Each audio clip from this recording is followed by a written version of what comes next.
सबसे पहले हम लोग शुरुआत कर रहे हैं। आज की कौन कौन सी टॉपिक हम लोग को पढ़ना है। पहला आपका है टॉपिक में अगर बात करते हैं हम लोग तो फर्स्ट है जिसका नाम है द्रव्य का गुण और मापन। ठीक है, तो पहला तो यही होगा द्रव्य का गुण और द्रव्य का क्या मापन। दूसरा हम लोग पढ़ेंगे उसका नाम होगा द्रव्य के, उसके बाद से मात्रक हम लोग पढ़ेंगे। मात्रक माने पहले तो हम बता दें एक राशि पढ़ेंगे और मात्रक। दूसरा टॉपिक ये रहे और तीसरा जो आपका रहेगा उसका नाम होगा द्रव्यमान। चौथा आपका रहेगा भार। पांचवा आपका रहेगा द्रव्यमान और भार में अंतर। और छठवा रहेगा द्रव्यमान और भार में संबंध। तब इस पर हम लोग क्या करेंगे नहीं पता। ठीक है, ये आज का ये इतने टॉपिक हम लोग पढ़ने वाले हैं। 6 टॉपिक हम लोग पढ़ेंगे। ठीक है, चलें। अच्छा देखो, द्रव्य हम लोग पढ़ करके आ रहे हैं। बता सकते हो कि द्रव्य वो होता है जिसमें भार पाया जाता है, जिसमें द्रव्यमान पाया जाता है और जिसमें स्थान घेरने की क्षमता पाई जाती है। अब जो हमारी टॉपिक शुरुआत हो रही है फर्स्ट नंबर, जिसका नाम है द्रव्य का गुण।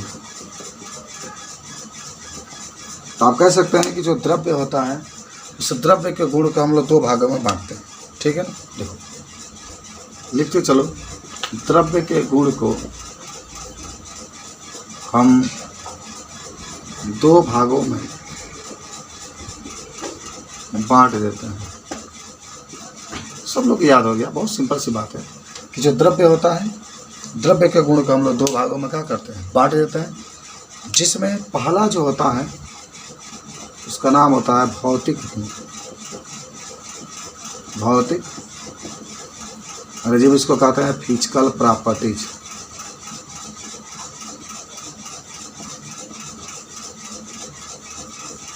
ठीक है, फिजिकल प्रॉपर्टीज। तनी समझ लो कि भौतिक गुण में क्या होता है। जैसे ये मार्कर देख रहे हो, इस मार्कर का जो हम लोग रंग देख रहे हैं, रंग सफ़ेद कलर का है या ब्लैक कलर का है, तो रंग भी जो होगा वो भौतिक गुण में आएगा। ठीक है, दूसरा बात आप कह सकते हैं कि इसका जो आयतन होगा वो भी भौतिक गुण में आएगा। इसका जो घनत्व होगा वो भी भौतिक गुण में आएगा। ये गलनांक, गलनांक मतलब होता है कितने ताप पर ये गलेगा। गलनांक की बात करें, क्वथनांक की बात करें, और ये ठोस अवस्था में पाया जाता है, इसकी बात करें। जितने चीज़ें आते हैं सब आपके भौतिक गुण में आते हैं। आप एक दिन पूछे थे रासायनिक गुण के बारे में। तो माने जो कोई भी पदार्थ है उसका आकार की बात करें, उसका गलनांक की बात करें, क्वथनांक की बात करें, अवस्था की बात करें, द्रव्यमान की बात करें, सब 21 अवस्था में आते हैं, भौतिक गुण के अंतर्गत आते हैं। ठीक है ना, तो चलो भौतिक गुण में लिख लो। यह गुण पदार्थ के आकार, आयतन, गलनांक, क्वथनांक, आकार, आयतन, गलनांक, क्वथनांक, रंग इत्यादि के बारे में बताता है। इत्यादि के बारे में बताता है। ये भौतिक गुण के अंतर्गत आएगा कि रूप कैसा है, रंग कैसा है, उसका आकार कैसा है, उसके भौतिक गुण के बारे में बताता है।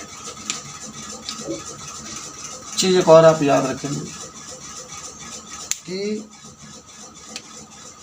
उदाहरण में बता सकते हैं कि जैसे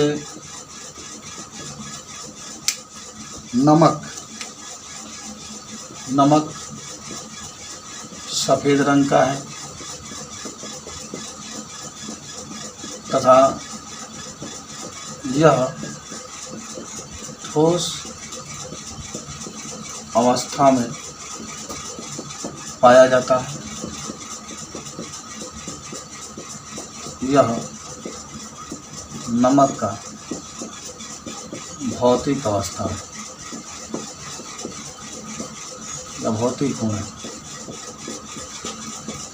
भौतिक सिंपल सी बात रहा कि जो भौतिक गुण होता है वो पदार्थ के आकार के बारे में, गलनांक के बारे में, क्वथनांक के बारे में क्या करता है, बताता है। तो इस प्रकार के गुण को हम लोग क्या कहते हैं, भौतिक गुण। याद हो गया सब। माने जो भी मार्कर आप देख रहे हैं, आप इसको बाहर से देख करके कहेंगे कि सर ये तो सफ़ेद रंग का है, तभी भौतिक गुण। कहेंगे सर ये तो ठोस अवस्था में, तभी भौतिक गुण। कहेंगे बेलनाकार अवस्था में, तभी भौतिक गुण। कहेंगे सर इसको अगर गलाएंगे तो 100 डिग्री सेंटीग्रेड या 70 डिग्री सेंटीग्रेड तो गल जाएगा, तब भी आप कहेंगे ये भी क्या है, भौतिक गुण है। फिर कहेंगे सर इसमें हम लोग विद्युत का प्रवाह नहीं कर सकते हैं, ये भी भौतिक गुण है। ये कम स्थान घेरता है, ये भी भौतिक गुण है। माने जो आप बाहर से देखेंगे वो सब फिजिकल प्रॉपर्टी में आपके आ जाता है। ठीक है, अच्छा आ जाओ, अब हम लोग सेकेंड की बात करते हैं, रासायनिक गुण। रासायनिक गुण, ठीक है, इसको अंग्रेजी में कहते हैं केमिकल प्रॉपर्टीज।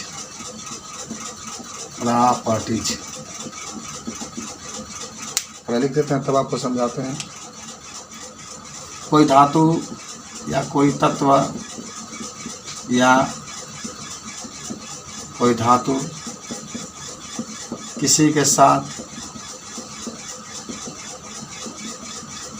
कैसा क्रिया करता है, उसकी संयोजकता कितनी होती है, संयोजकता, ऑक्सीकरण संख्या, ऑक्सीजन से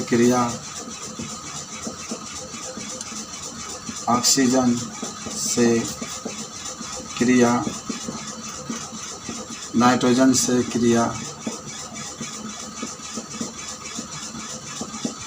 हाइड्रोजन से क्रिया, अथवा किसी भी तत्व से क्रिया करना रासायनिक गुण को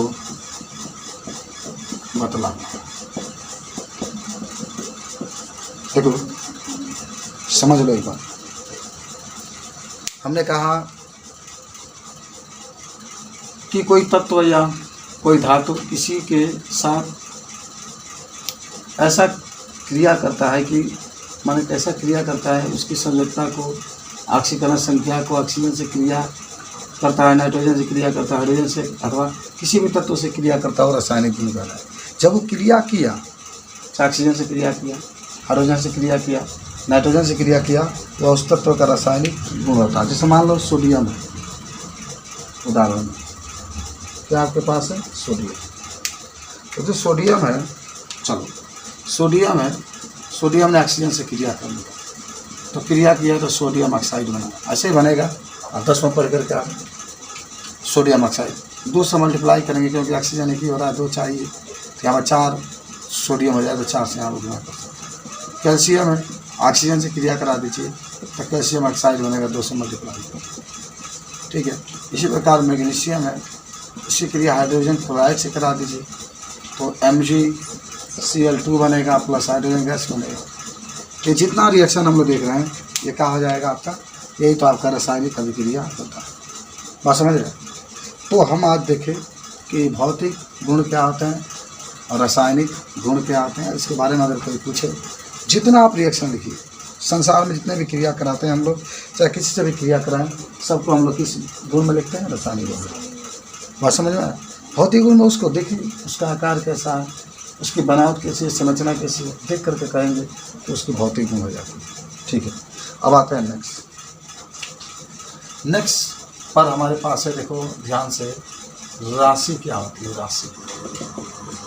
ठीक है ना, राशि। जरा सोचो, दूरी की बात करें हम, दूरी, इसको अंग्रेजी में हम लोग क्वांटिटी कहते हैं, देख सकते हैं, क्वांटिटीज। तो जब से पूछे बताओ राशि क्या होता है, तो कहेंगे सर जैसे आपका दूरी का नाम सुनेंगे, दूरी भी एक प्रकार का राशि है ना। ब्लैक बोर्ड की जो ये लंबाई देख रहे हैं, ये लंबाई भी एक राशि है। और लंबाई को किससे प्रदर्शित करते हैं, यल से। जो इसकी चौड़ाई होती है ये भी एक प्रकार का राशि है, जिसको हम लोग बी से प्रदर्शित करते हैं। जो मोटाई है, मोटाई को हम लोग भी एक राशि है, जिसको हम लोग किससे प्रदर्शित करते हैं, एच से प्रदर्शित करते हैं। पढ़िए लोग कि भौतिक राशि वह होती है जिसे एक अक्षर से प्रदर्शित करते हैं, जिसे एक अक्षर से प्रदर्शित करते हैं। याद करो, सिंपल सी बात है, बस एक अक्षर से प्रदर्शित करेंगे। जैसे लंबाई पढ़े होंगे, लंबाई को किससे प्रदर्शित करते हैं, यस, लेंथ होता है, इसलिए लंबाई है। तो अगर कहीं आपको लंबाई दिखाई दे दे, इसको हम लोग यस। जो चौड़ाई है, चौड़ाई को हम लोग 20, जो ऊंचाई है, ऊंचाई को हम लोग एच से प्रदर्शित, और भी लिख सकते हैं। क्षेत्रफल है, ये सब प्रदर्शित करते हैं। आयतन है, आयतन को हम लोग 20 है। तो भौतिक राशि क्या होता है, भौतिक राशि वह होती है जिसको एक अक्षर से हम लोग प्रदर्शित कर सकते हैं। जैसे लंबाई है उसको यल से, चौड़ाई को ब्रीथ कहते हैं, 20 से, ऊंचाई को एच से हम लोग प्रदर्शित करते हैं। ठीक है, इतना समझ में आ गया।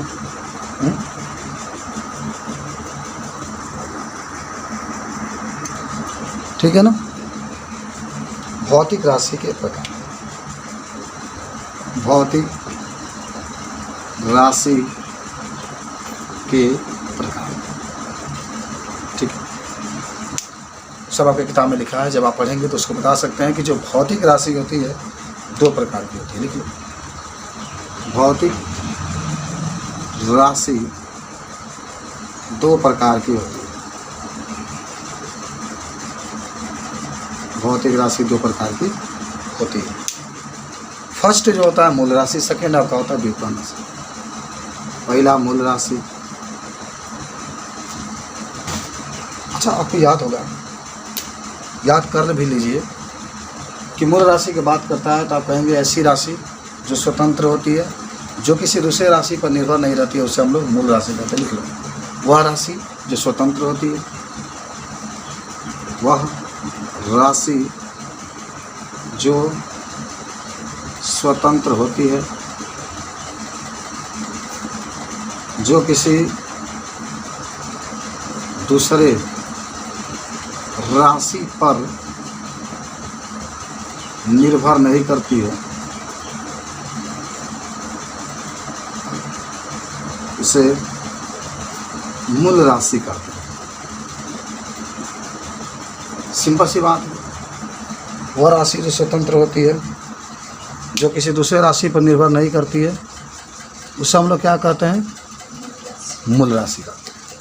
अच्छा, याद करो, लंबाई क्या किसी पर डिपेंड रहती है, नहीं सर, लंबाई किसी पर डिपेंड नहीं। तो मूल राशि याद रखना 7 होती है। याद करो, यहाँ पर लिख लेना, मूल राशि की संख्या, मूल राशि की संख्या 7 होती है।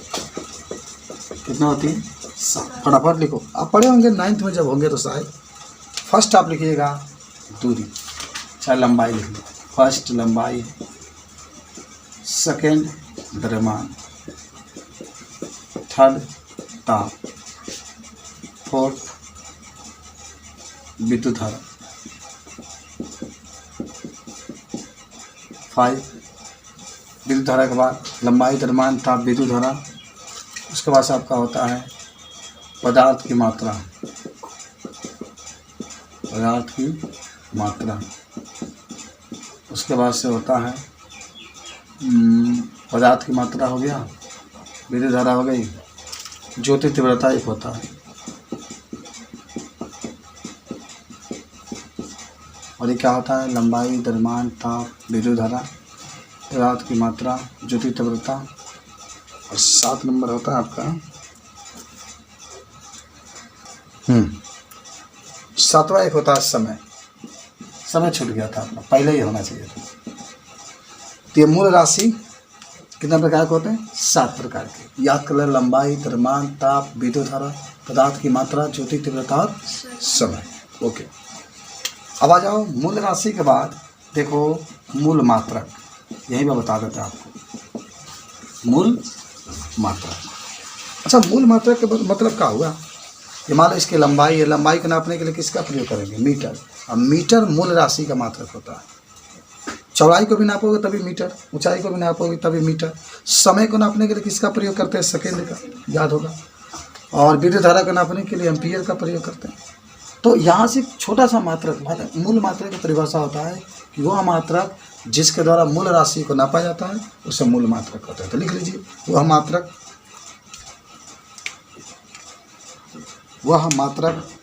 छोटा सा लिखने से नहीं बहुत, वह मात्रक जिसके द्वारा मूल राशि को नापा जाता है, मूल राशि को नापा जाता है, तो उसे मूल मात्रक कहते हैं।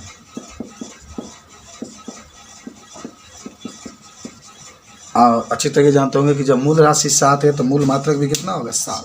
फटाफट देख लो, यहाँ पर लिख लो मूल राशि और यहाँ पर लिख लो मूल मात्रक।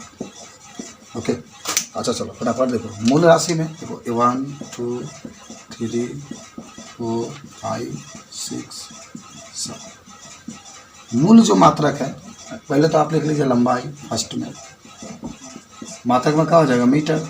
याद रखना इसको, हम लोग आगे जब पढ़ाएंगे तो आपको मैं पढ़ाऊंगा, बीमा एक चीज़ आता है, यल लिखते हैं। अभी यहाँ पर लिख लीजिए, आगे जब पढ़ेंगे तो हम इसको बताएंगे। लंबाई यल से प्रदर्शित करते हैं मात्रक में। उसके बाद से एक होता है द्रव्यमान, द्रव्यमान का मात्रक किलोग्राम, इसको कैपिटल एम से प्रदर्शित करते हैं। ताप केल्विन, इसको थीटा से प्रदर्शित करते हैं। विद्युत धारा एम्पियर, इसको हम लोग ऐसे लिखते हैं। पदार्थ की मात्रा मोल लिखते हैं, मोल। ज्योति तीव्रता कैंडेला। समय सेकेंड। याद करो फटाफट, जब भी आपसे पूछे आज याद कर लेना चाहिए कि मूल राशि 7 होते हैं तो मूल मात्रक भी कितने होते हैं, 7। लंबाई का मीटर, द्रव्यमान का किलोग्राम, ताप के केल्विन, विद्युत धारा का, देखो ताप के तो 3 मात्रक होता है, एक सेल्सियस होता है, एक फ़ारेनहाइट होता है, एक केल्विन होता है, लेकिन मूल जो एमकेस प्रति में मात्रक होगा केल्विन ही हो जाता है। सूर्य का ताप भी केल्विन में नापा जाता है। विद्युत धारा के एम्पियर पढ़ के आए। पदार्थ की मात्रा का मोल, ज्योति तीव्रता का कैंडेला, और समय का क्या होता है, सेकेंड होता है। मिनट भी नहीं लिखते हैं, सेकेंड एमकेस प्रति में मात्रक होता है। चलो, ये तो मूल राशि रहा और मूल मात्रक रहा। अब हम लोग आते हैं सेकेंड नंबर, जिसका नाम है व्युत्पन्न राशि। कौन सा राशि, व्युत्पन्न राशि। ठीक है, तब कहेंगे वह राशि जो स्वतंत्र नहीं होती है, जो मूल राशि पर निर्भर रहती है, उससे हम लोग कौन सी राशि कहते हैं, व्युत्पन्न राशि कहते हैं। वह राशि जो स्वतंत्र नहीं होती है, स्वतंत्र नहीं होती है, जो मूल राशि पर निर्भर होती है, उसे व्युत्पन्न राशि आते हैं। ठीक है, ओके। आप उदाहरण में क्या लिख सकते हैं? क्षेत्रफल लिख लीजिए। क्षेत्रफल देखो, 7 को छोड़ करके बाकी जितने भी भौतिक राशि लिखोगे सब व्युत्पन्न राशि में आता है। आयतन लिख सकते हो, कार्य लिख सकते हो, बल लिख सकते हो। बस इतना जानो कि 7 को छोड़ के जितने भी राशि रहेंगे सबका उन्हें व्युत्पन्न राशि लिखते हैं। एक होता है व्युत्पन्न मात्रा। क्या होगा व्युत्पन्न मात्रा के डेफिनेशन में? वह मात्रा जिसके द्वारा मूल राशि को क्या किया जाता है? नापा जाता है। सिंपल है, लिख लो। वह मात्रा जिसके द्वारा व्युत्पन्न राशि को मापा जाता है उसे व्युत्पन्न मात्रा। सिंपल सी बात। अब मुझे बता दो इसको उदाहरण में क्या लिख सकते हैं। जैसे आप क्षेत्रफल लिख रहे हैं, क्या लिख रहे हैं? क्षेत्रफल। तो क्षेत्रफल का जब क्या लिखेंगे? Metre square. आयतन लिखेंगे, आयतन की जगह क्या लिखेंगे? मीटर। ये भी याद करो। वह मात्रक जिसके द्वारा व्युत्पन्न राशि को नापेंगे तो व्युत्पन्न मात्रक हो जाएगा। और वह मात्रक जिसके द्वारा मूल राशि को नापा जाता है तो उसे हम लोग क्या कहते हैं? मूल मात्रक कहते हैं। ये 7 को छोड़ करके जितने भी राशि आएंगे उन सभी राशियों को हम लोग क्या कहते हैं? व्युत्पन्न राशि कहते हैं। 7 आपका बस मूल राशि। इसके बाद से आप बल लिखिए, बल का मात्रा का न्यूटन। कार्य लिखिए, चाहे आप क्षेत्रफल लिखिए, आयतन लिखिए, सामर्थ्य लिखिए, शक्ति लिखिए, जितना गतिज ऊर्जा लिखिए, स्थिति ऊर्जा लिखिए, सब आपके व्युत्पन्न राशि में चले जाते हैं। ठीक है, इतना समझ गए आप? चलो आगे चलते हैं। अब हमारे पास नेक्स्ट हेडिंग है, तनी हम आपको बता दें, यहाँ पर अंतर्राष्ट्रीय पद्धति। अंतर्राष्ट्रीय पद्धति अंग्रेजी में कहते हैं इंटरनेशनल सिस्टम। शॉर्टकट में SI से प्रदर्शित करते हैं। बताओ मुझे अंतर्राष्ट्रीय पद्धति का मतलब क्या होता है? देखो, अंतर्राष्ट्रीय पद्धति का मतलब होता है, जैसे अगर लंबाई आप ले लिए, अंतर्राष्ट्रीय का मतलब होता है पूरा देश ने मिलकर एक पद्धति बनाई है। अगर हम लंबाई ले लेते हैं तो लंबाई का मात्रा क्या होगा? मीटर। अब ये मीटर जो होगा पूरे देश में चलेगा। यहाँ मीटर ही रहते हैं, लंबाई का मीटर, लंबाई का मीटर। माने जो भौतिक राशियाँ होती है उस भौतिक राशियाँ का जब पूरे देशों में मात्रक एक समान होता है तो उसी को अंतर्राष्ट्रीय पद्धति कहते हैं। और 3 प्रकार का होता है। आप 9 में जब थे तो पढ़े थे MKS पद्धति, CGS पद्धति और FPS पद्धति। तो पहले लिखते हैं अंतर्राष्ट्रीय पद्धति। देखो, वह पद्धति जिसके द्वारा किसी भौतिक राशि का मात्रक पूरे देश में एक ही होता है तो उसे अंतर्राष्ट्रीय पद्धति कहते हैं। अंतर्राष्ट्रीय पद्धति पूरा देश, पूरे संसार में अगर लंबाई का मात्रक मीटर है तो कहीं भी किसी भी देश में जाएंगे तो लंबाई का मात्रक मीटर होगा। ठीक है, ठीक है, ठीक है, आप बता सकते हैं इसको। आ जाओ। अब हमारे पास आता है अंतर्राष्ट्रीय जो पद्धति होता है प्रकार, 3 प्रकार के। फर्स्ट MKS पद्धति, सेकेंड CGS पद्धति, थर्ड FPS पद्धति। चलो कभी भूलने वाले आप नहीं, कुछ बताओ हमको। चलो 3 प्रकार का अंतर्राष्ट्रीय पद्धति देख रहे हैं। एक आपके पास है एमकेएस पद्धति, पूरा नाम बताओ एमकेएस का। Metre kilogram second, metre kilogram second. CGS का सेंटीमीटर ग्राम सेकंड। और इसका फुट पाउंड सेकेंड। ये जो पहला अक्षर देख रहे हैं, यम देख रहे हैं, सी देख रहे हैं, यब देख रहे हैं, ये लंबाई की मात्रा को बताता है कि एमकेएस पद्धति में लंबाई की मात्रक मीटर। कोई पूछ दिया कि बताओ सीजीएस पद्धति में लंबाई की मात्रक तो सेंटीमीटर और एपीएस पद्धति में लंबाई की मात्रक का फुट बता दें। दूसरा जो आप देख रहे हैं वो द्रव्यमान के बारे में बताता है। एमकेएस पद्धति में द्रव्यमान का कोई मात्रा कहेगा तो कहेंगे सर किलोग्राम, सीजीएस में क्या बताइएगा ग्राम, और एपीएस में क्या कहिएगा ये पाउंड होता है। एक पाउंड में कितना ग्राम? 485 ग्राम होता है लगभग, ठीक है। और जो यस देख रहे हैं ये सब समय का मात्रक है। एमकेएस पद्धति में भी समय का मात्रक सेकेंड, सीजीएस में भी सेकेंड और एपीएस में भी क्या होता है सेकेंड होता है। तब इसके बारे में हम लिख देते हैं, देख लो। इसका पूरा नाम मीटर किलोग्राम सेकेंड होता है, किलोग्राम सेकेंड होता है। दूरी का मात्रक मीटर, द्रव्यमान का मात्रक किलोग्राम और समय का मात्रक सेकंड।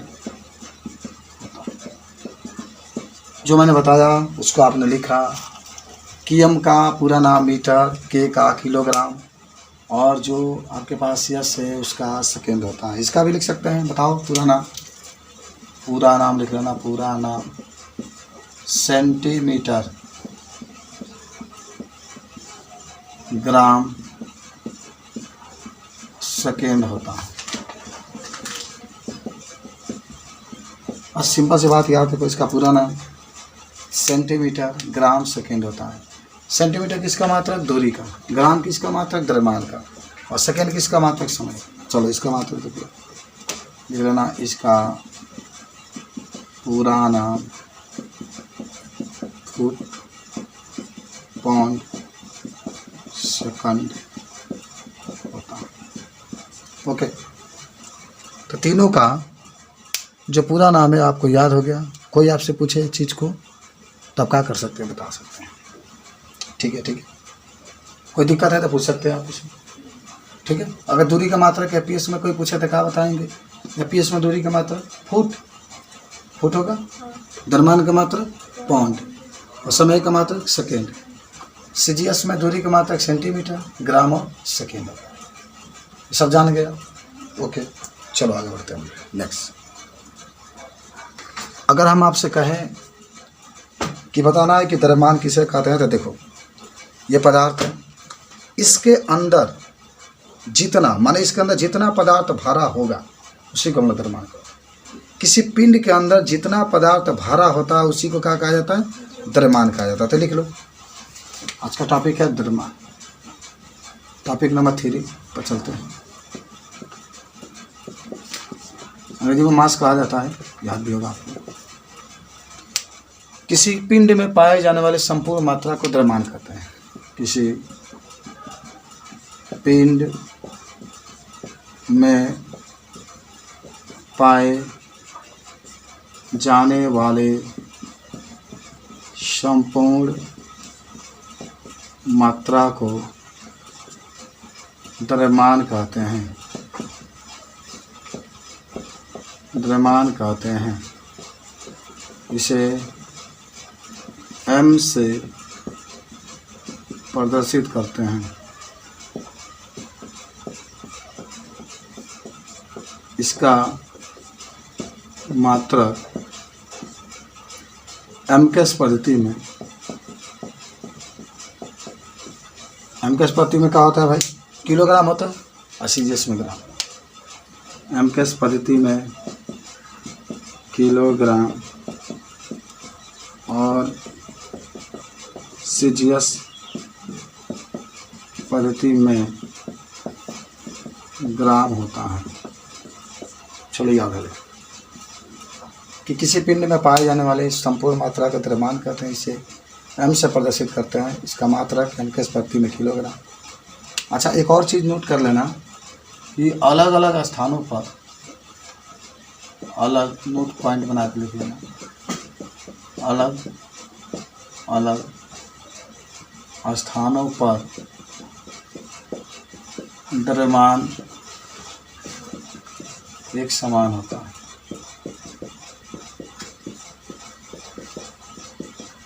ठीक है, पृथ्वी पर रहिए, आकाश में जाइए, समुद्र में जाइए, नदी में जाइए, कहीं भी जाइए, द्रव्यमान का मान नहीं बदलता। द्रव्यमान सभी जगह क्या होते हैं?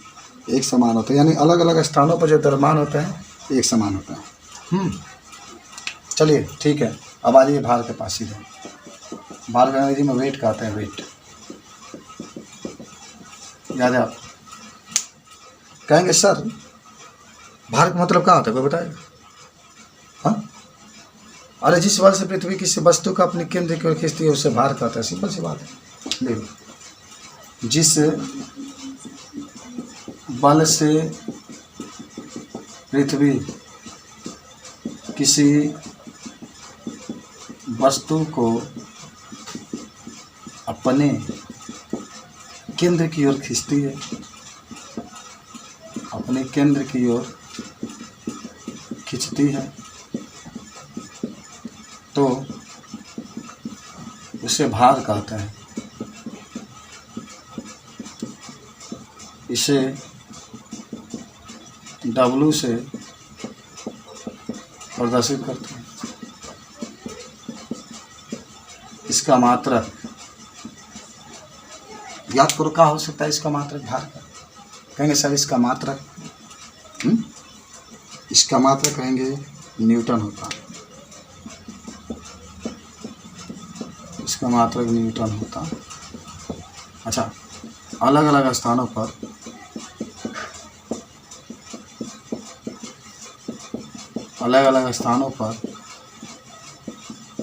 भार अलग अलग होता है। भार क्या होता है? बस जब भी आपसे भार के बारे में पूछेगा द्रव्यमान में, तो भार जो होता है अलग अलग स्थानों पर अलग अलग होता है, लेकिन द्रव्यमान अलग अलग स्थानों पर एक समान है। आ जाओ नेक्स्ट टॉपिक आप आते हैं, द्रव्यमान और भार में अंतर। द्रव्यमान टॉपिक नंबर 5 है, जो भी हो, द्रव्यमान और भार में अंतर। यहाँ द्रव्यमान लिख लो, यहाँ भार लिख लो, और अंतर लिखते चलो। पहला सुनो, आप मुझे बताइए कि जो द्रव्यमान होता है उसको किससे प्रदर्शित करते हैं? कहेंगे सर द्रव्यमान को किससे प्रदर्शित करते हैं? हमसे।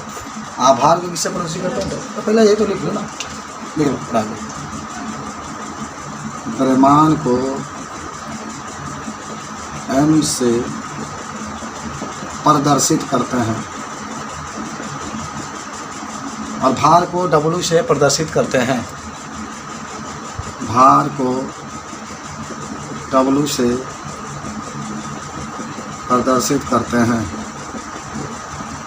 ठीक है, एक अंतर ये रहा। द्रव्यमान एक अदिश राशि है। अभी आप पढ़ेंगे अदिश राशि क्या होता है। भार एक सदिश राशि है।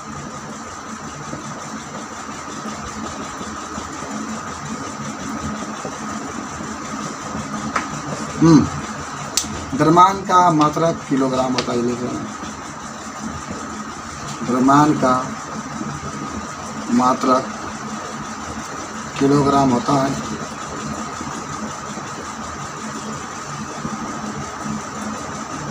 और यहाँ पे कहना भार का मात्रक न्यूटन होता है।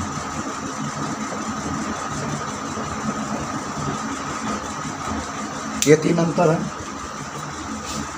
अच्छा, चौथा भी लिख सकते हैं कि जो द्रव्यमान होता है अलग अलग स्थानों पे एक समान होता है, लेकिन जो भार होता है वो अलग अलग स्थानों पर क्या होता है? अलग अलग होता है। 4 नंबर आप इसको बना करके लिख सकते हैं कि भार अलग अलग स्थानों पर अलग अलग होता है, द्रव्यमान अलग अलग स्थानों पर कहाँ होता है एक समान। ओके, लिखा जाएगा 4 अंक। तो ये भार और द्रव्यमान में अंतर के बाद पूछा तो आप इसको बता सकते हैं। आज का जो लास्ट टॉपिक हमारा है टॉपिक नंबर 6, जिसका नाम है द्रव्यमान और भार में संबंध। द्रव्यमान और भार में संबंध बहुत सिंपल है, कभी भूलिएगा मत इसको। द्रव्यमान और भार में संबंध कहेगा तो आप लिख लीजिएगा W बराबर mg। सिंपल सी बात है। W बराबर कहाँ हो गया mg। W कहाँ है आपका भार है, m कहाँ है आपका द्रव्यमान है, और g कहाँ है g। बात ये g बताओ, g कहाँ है गुरुत्वीय त्वरण है। मान बोल दो, g का मान आप 10 या 9.8। ओके, तो अगर कोई आपसे पूछे कि भार द्रव्यमान और भार में क्या संबंध रहता है, W बराबर mg लिख सकते हैं, जहाँ g आपका गुरुत्वीय त्वरण होता है जिसका मान 10 या 9.8 होता है। ओके, आप सवाल हम लोग लगाते हैं काट को। फर्स्ट क्वेश्चन, यदि किसी फील्ड का द्रव्यमान 50 किलोग्राम है, कहा कि यदि किसी पिंड का द्रव्यमान 50 किलोग्राम है तो भार बताइए। तो भार बताइए, सिंपल सी बात आपकी, और सिंपल का क्वेश्चन भी है कि कोई पदार्थ है और उस पदार्थ का द्रव्यमान जो दिया गया है 50 किलोग्राम है तो भार आपको बताना है। चलो हल करते हैं, बहुत सिंपल सवाल है, हल फटाफट। कहाँ का दिया जरा बात करते हैं। हमारे सवाल में जो दिया द्रव्यमान किससे प्रदर्शित करते हैं बाबू, यम से 50 किलोग्राम दे दिया, हो चना दिया हो, जी का मान आप 10 लिख लीजिए, 10 मीटर। एम का मान 50 है तो जी का मान कितना हो गया 10। क्या निकालना है आपको सर आपको तो भार निकालना है तो W निकाल। हमारे पास सूत्र क्या होता है, W बराबर m इंटू जी। भर दो, W सही लिखो, एम की जगह पर 50, जी का मान 10, गुणा कर दें तो कितना हो जाएगा 500 न्यूटन। 500 न्यूटन नहीं लिखा जाता है। आगे समझ में। Second number question,